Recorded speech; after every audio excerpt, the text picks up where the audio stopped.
जाए में करता रबेरी हो मन करता रबेरी बेरी हो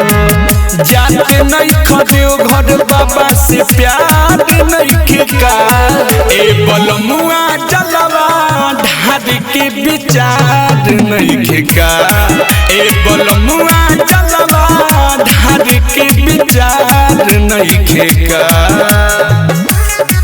ए बलमुआ जलवा ढार के विचार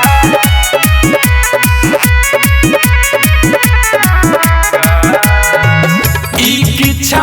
मन में पड़ा इच्छा न हुई जी देखी न काम लेके जाता सब कोई जी ए जी इच्छा मन में पड़ा इच्छा न हुई जी देखी न काम लेके जाता सब कोई जी जेबी में 500,000 नहीं का ए बलमुआ जलवा ढार के विचार नहीं का ए बलमुआ जलवा ढार के विचार नहीं का ए बलमुआ जलवा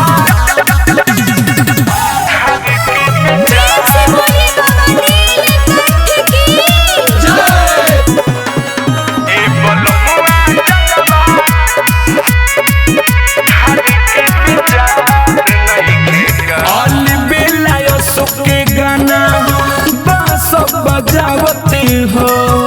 राइटर चंदन जायला बड़ तार सावत हो ए सुना ना ऑल बेला सुके गाना सब बजावते हो